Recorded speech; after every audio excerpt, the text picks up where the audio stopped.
This video is sponsored by my amazing website, CrochetGold.store. I have some great products crafted with care. Thank you for your continued support. Now, before we start, let me be clear.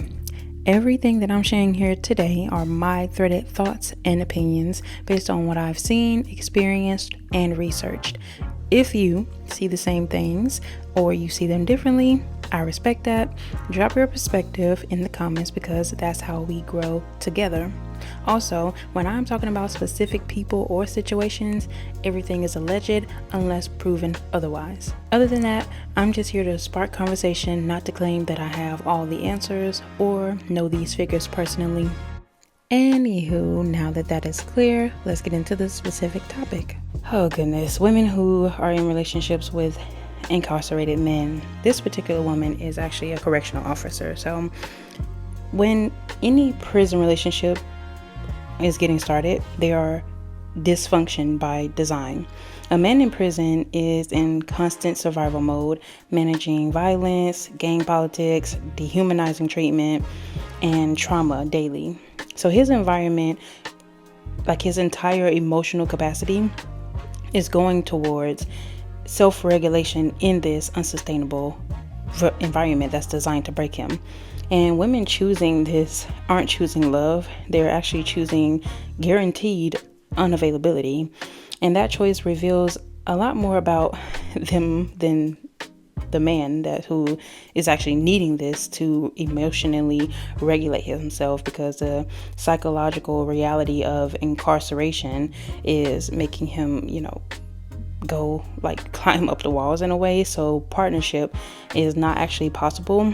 But studies are showing that incarcerated men experience like a higher rates of PTSD comparable to like combat veterans. So they're hypervigilant, emotionally numbed, and operating in chronic stress states. So, asking someone in that condition for any real emotional intimacy is like asking someone who is drowning to teach you how to swim. Quite frankly, they literally don't have the capacity because all their resources is going towards surviving the next day, the next hour, or the next year or 2 years for this man in particular. So just by the way, this woman begins her story and you can tell that she's addicted to dysfunction. This woman is a correctional. When it starts, she's a correctional officer at a jail. And she went into it and talking about how she was going to be the roughest, toughest correctional officer there ever was. And how she, was actually doing good for a year only, which is her first red flag. I mean, if you can't control yourself for a year plus, then yeah, you might need to stay, chasing the rivers and the lakes that you used to, not waterfalls.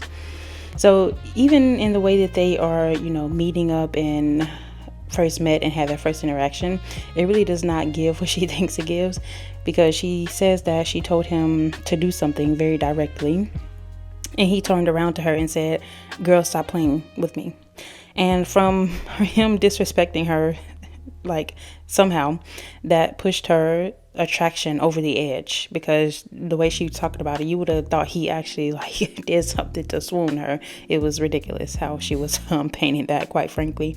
But she just talked about him being so fine, and though she actually admitted she was attracted to other prisoners, it was something about how he outwardly disrespected her and her like experiencing that someone made this attraction, actually go towards this man, like not just thinking he was, handsome or whatever, but actually being with him like in a unhealthy relationship for the next 2 years. So we have to talk about the low self-esteem, because that's the only way that these women get trapped into a relationship with someone in prison. Now, any good thinking woman knows that it's hard to find a good match in a quote unquote healthy environment like the free world. And with data centers and a whole bunch of other scams of reality, this one isn't that healthy, but it's healthier than the prison world. So we'll continue. And I want to use this video just to talk, or to begin talking about something. I look at this, and it's obviously not the easiest thing to talk about. It's not the easiest thing to hear in the beginning, but she showed a picture of herself at that time, and she basically said that she knew that she shouldn't have expected him to really like her because of the way that she looked versus the way that she looks now, talking about him. And him being, she talked about him being mixed and, you know, being fit, I guess, and having tattoos. And really what she's getting at is the fact that then she was bigger, and now she's I guess has lost some weight. Maybe she did have a baby, which she revealed way later in the story, but it could have been from that. But yeah, there's not really too much of a difference from how she looked then and how she looked when she's telling this story that I could, you know, really perceive, other than some box braids. So other than that, she doesn't look too different. And I'm not really sure what else she could have been hinting at other than the fact that she was bigger than him and he was physically fit. Now, I know there will be pushback from people who will say, you know, people who are bigger who say that they should be able to date without the fear of being preyed upon. And I've, you know, made those points to myself. But the reality is that in the dating market, yes, even the healthy version of the outside world, people are looking to take advantage of other people. Now, that could be because you have a house and they don't, or stability and they don't, or they don't want to work for the things that they want in life. So it's easier for them to just hitch their wagon to you and, you know, let you do all the work. And men get off very easily with this because women are very much likely to play into a fantasy of, even though he's not doing anything actually physically, they'll still call him a man and make him look manly to the outside world, even all the while knowing the truth that she's doing all the work, she's doing all the cooking, the cleaning, and the financial bringing.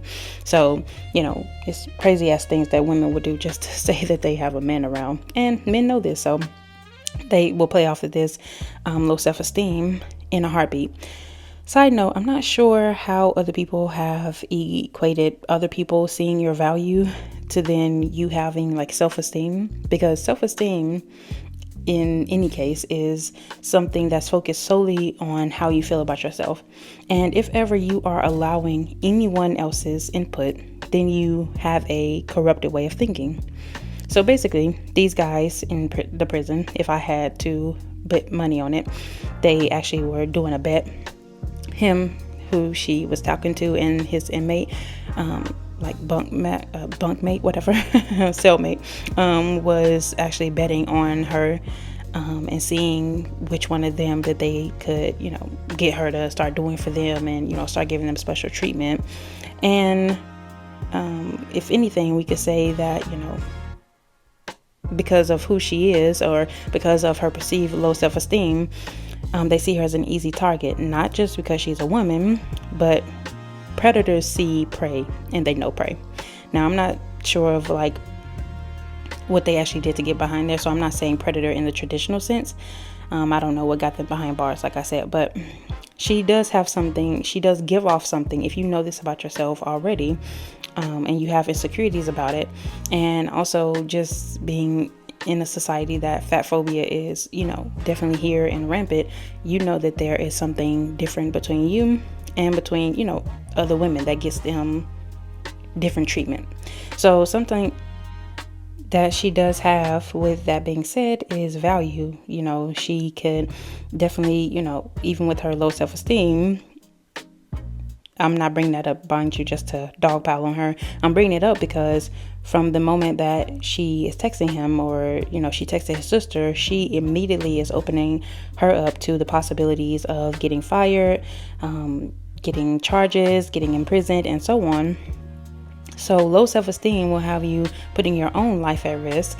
And now, the first time that she momentarily comes to her senses, he throws a fit and is talking loud in, mind you, the jail, where she could get caught for doing this, something that is, you know, definitely illegal.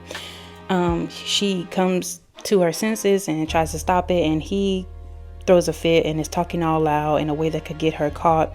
And now, why from this moment she would like stop and, you know, say, you know, this is clearly me biting off more than I can chew, I need to stick to the rivers and the lakes that I'm used to, anything. Because, I mean, quite frankly, she could lose everything. She could lose, mind you, she has a child. Yeah. So you could lose all of this. You could be away from your child just from, trying to have an inappropriate relationship with this person. And somehow none of that clicks to her. I mean, well, it's clicking, but it's clicking down. And she talks about how she begins falling all fast. And once he actually calls her, he's calling her baby and trying to do a lot of love bombing through words of affirmation, because quite frankly, that's all an inmate would have to offer her. So we need to have a serious discussion about how men who are in prison are needing such a high emotional regulation that they have multiple women outside that is funding them financially and emotionally. And quite frankly, you could tell this was the case because at the end he said something very revealing. So I'll go ahead and make the long story short so I can get to the meat and potatoes of why this was such a bad idea. Even after her good senses tried to click in on her multiple times, even though she didn't allow it, she still began to speak with this person in jail. And he was actually someone who was obviously trying to get money out of her as well as the other women, which I wouldn't be surprised if he had those other women going through his sister as well, and that they were basically in on this type of scams that he would run on women, and bringing the girl in, making her feel very much like family, because they do want him supported even though they may not have the money to give him outright. That's just the vibe that I'm getting, even though this girl claims that her and the sister are still besties, but that's beside the point. So even after she knows she shouldn't, she starts this relationship with him and starts sending him money. But she leaves the jail at that point because obviously the shit would be too hot to just stay up there and, keep this relationship going, because she knows that it's against the rules. So she leaves and she gets another job.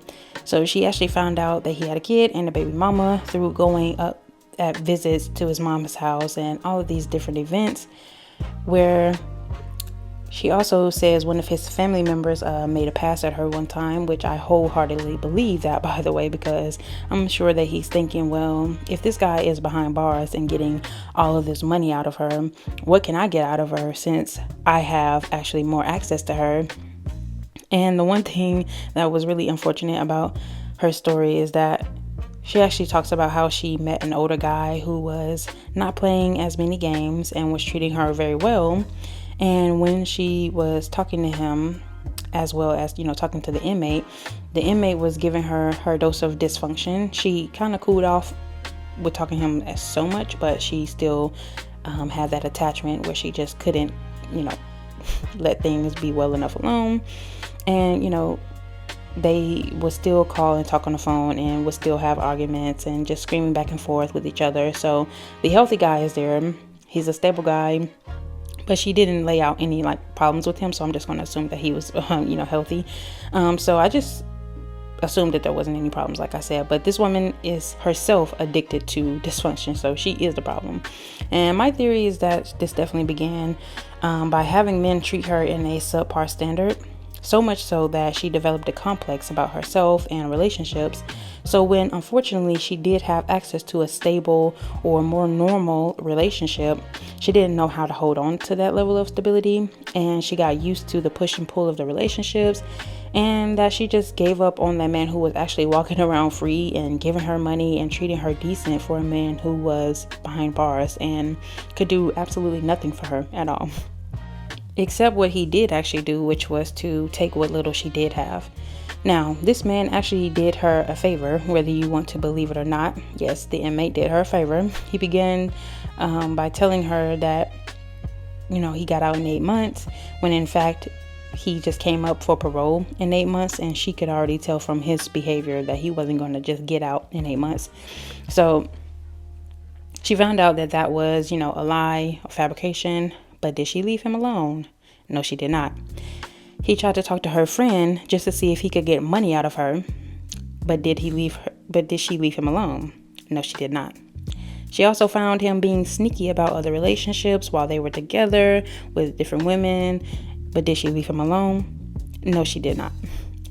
When he knew, like, he was getting out of jail, he basically started to pull away. And it was indicated by the fact that she says, I wanted to talk to him all day or more than once a day. And I'm sure him, in his mind, he was getting those red flags now, because he knew that this wasn't a serious thing for him. And they started to argue about this.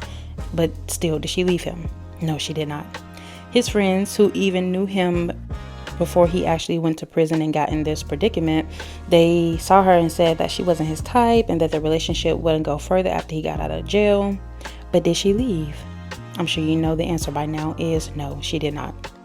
Later in the story, she reveals one of the most glaring red flags is the fact that she has a kid that she could actually be investing into, not just monetarily, because yes, she actually is funneling her child's future wealth from them to the prison system by giving this guy access to monitor calls and whatever snacks he wants, but also with her energy and emotions that she could be, using on her child and, to emotionally regulate her child, but instead she's using it for a very emotionally volatile relationship. And I have a theory that women are going for these guys behind bars because once they are there, they only have emotional or verbal communication to lean upon. Like when a guy is out in the world, he can do a myriad of other things so that women will push off the fact that he's not as communicative as he should be. And you can tell by how many times he tested her by saying, she didn't even want to have another kid. Let's say that's an example that she talks about, not wanting to have another kid. But he's like, if I'm with you, you're going to have another kid. And she's like, well, I need a ring if I'm going to have another kid. And it's like someone really has to start telling women that you don't need to have a kid with every guy that you're with, because kids are not an accessory of your relationship. They're humans. But back to the toxic relationship of it all. Now, typically when you're in an argument, you will have the other partner telling you what they really think about you. And I've had this happen. While it did have an immediate emotional reaction, it did take me a brief moment to physically sever ties, which for her should have been a lot easier, since all she needed to do to sever ties was like block his number from being able to call, or better yet, stop sending him any money, and then I'm sure he would have expressed exactly what he felt about her and would have stopped entertaining her, period.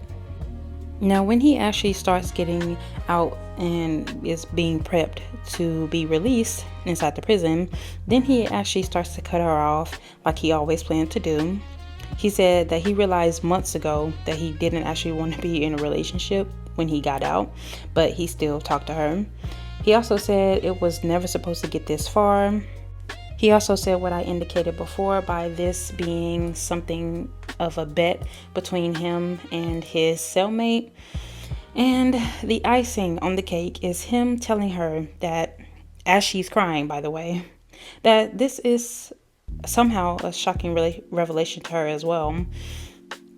That, you'll be okay and you'll learn from this, and you'll learn to never let another ninja play in your face like this ever again. Now, this is her back to life, back to reality moment, when in fact she could have had this moment on her own by herself many times before. And I guess this was all that she needed, to snap her out of it. But they say that old saying, you can really get someone to tell what they think about you when they're drunk, or when they're in an angry state, which supposedly, I guess he was sipping on some toilet wine and decided to actually tell her the truth. Now, I don't know why it took her this long to understand that she shouldn't be funneling her resources to someone behind bars, but here's a bit of game that you don't have to get played out of your money in order to have.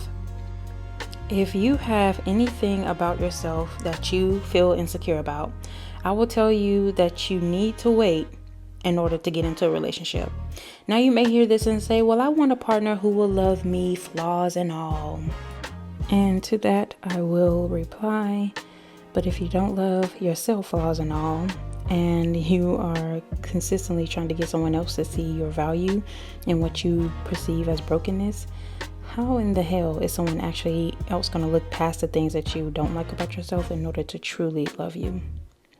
Now, learning to love your flaws and being okay with them or changing them will take time. And in the microwave generation, as we've been deemed, this isn't the thing that people necessarily want to hear, even though it's the honest truth.